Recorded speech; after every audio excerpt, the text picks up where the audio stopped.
But first, at least 26 police were injured in the Unite the Kingdom march over the weekend, promoted by activist Tommy Robinson. Here's the latest from Sky News UK. This was the culmination. More than 100,000 people gathering to march in central London, a sea of flags. Unite the Kingdom was the all-encompassing slogan, drawn widely enough to mean different things for different people, whether that was free speech or immigration. At the centre of it all, the anti-Islam activist Tommy Robinson. When Robinson took the stage, it was more like a football match or a festival than a political rally. We weathered the storm, and today we are the storm. This was certainly the largest nationalist rally in recent memory. For those here, it was not just the cap to a long summer of discontent, but the start of something bigger. Let's go to News Corp Europe correspondent and Sky News contributor Sophie Ellsworth joins us live from Westminster. Good to see you, Sophie.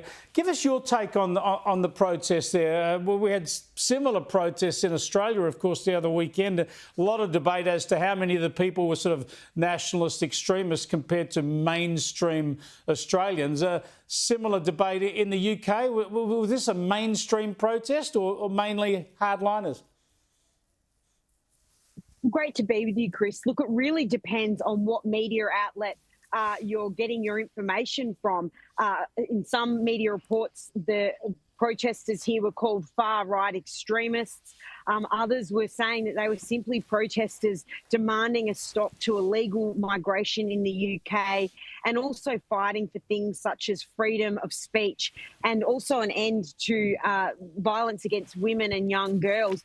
Look, it was a massive crowd here in central London on the weekend, Chris.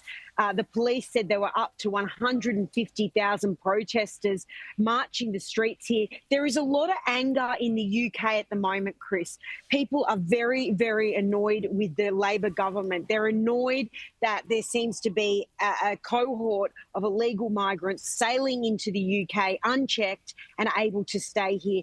And the weekend really symbolised that there is a lot of discontent in the British public, among the British public. Yeah, there is no doubt that that issue alone is going to create a lot of resentment with people. We've seen it time and time again. I want to go to a tweet or an ex-post, if you like, from Keir Starmer, the Prime Minister, where he said, people have a right to a peaceful protest. It's core to our country's values. But we will not stand for assaults on police officers, fair enough, doing their job for people feeling intimidated on the streets because of their background or their colour or their skin. Britain is a nation proudly built on tolerance, diversity and respect. Our flag represents our diverse country and we will never surrender to it to those who want to use it as a symbol of violence, fear and division. He seems to be really targeting the protest, smearing everyone involved in the protest there. Is that the way it's been taken? Well, people are really annoyed here, Chris, with Sir Keir Starmer. They feel like he is, really lecturing them on how they can use the British flag. Just coming into Westminster this morning, there's a lot of Union Jack and St George's flags up high on the streets that people have obviously put up there protesting and also signifying that they want to be proud that they are British and they want to be proud of their country. But he is very unfavourable at the moment. His career is in jeopardy, Chris, and he's really come out in a careful and articulate way of having a go at the protesters on the weekend. And no one, Chris, no one in their right mind would think that it's acceptable to attack police. So, of course, those people should be condemned. But it was a largely peaceful protest here in central London, Chris. It seems incredible so soon after the election, but Keir Starmer's leadership is being speculated about.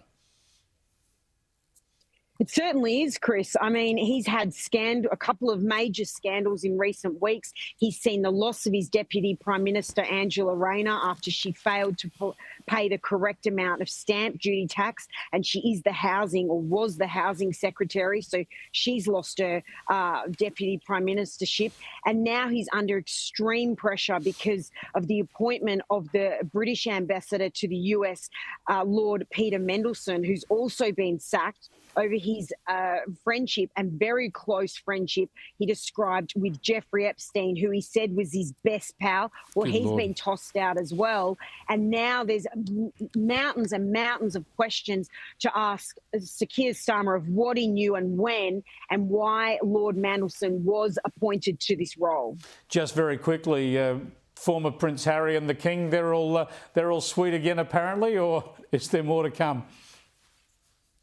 So Prince Harry was here in the UK last week, Chris. He did meet with King Charles the first time in over a year. They had about an hour together at Clarence House. And for once, Harry has been dignified and just said it was a great meeting. He hasn't gone into details. He doesn't appear to be selling his story. He's trying to mend the bridges here. There's an awful lot of bad blood between family members here. We know he's trashed the royal family. And I think finally he's seen the light that he needs to mend the ways, because his father is ongoing cancer treatment and his health remains a concern, Chris.